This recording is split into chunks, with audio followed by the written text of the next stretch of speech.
طبعا مهم جدا جدا جدا الشعر، يعني انا او لفه الطرحه الاثنين.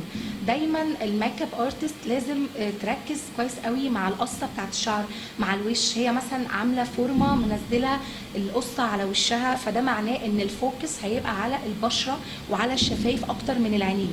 لو هي عامله تسريحه شعر مداريه عينها شويه او مش لما شعرها، لو بنوته لما شعرها لورا عامله فورمه لورا خالص، دي انا بظهر معاها جدا جدا لوك العين، لان الوش كله بيبقى باين قدامي. بحاول اهدي في الشفايف شويه وبحاول اظهر لوك العين بالحواجب، دي مهمه جدا جدا جدا.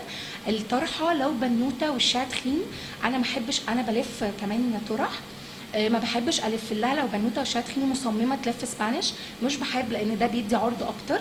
واللفه التركي هي اللي طالعه موضه قوي السنه دي في اللفات الطرح، فهي دي اللي بتمشي، يعني هي بتمشي على اللي وشهم تخين او اللي وشهم رفيع. بالنسبه للي وشهم رفيع ممكن يلفوا عليهم سبانيش، بس اهم حاجه وشها ما يبقاش نازل بسحبه طويله قوي، لان اللفه دي هتدي وشها رفع زياده. بس برضو ده بيبقى مهم قوي في الميك اب.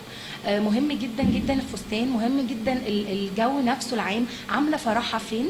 في بنات بيعملوا فرحهم في اوتيلات تكون ضخمه جدا واللايتس فيها قوي وحاجه يعني اوفر، مش سامبل، مش فرح سامبل، فبتبقى لابسه اوريدي فستان مليان ستراس وعامله تساعد شعر واو. لازم يكون الميك اب حاجه تشايني قوي وتظهر الكلام ده كله عشان ما يبقاش وشها بيل في وسط الزحمه دي وما تتاخدش الانظار عن الميك اب. لازم اعمل بالانس ما بين الميك اب وما بين الدرس وما بين مكان الفرح، الاضواء اللي هتتعرض ليها ايا كان. بس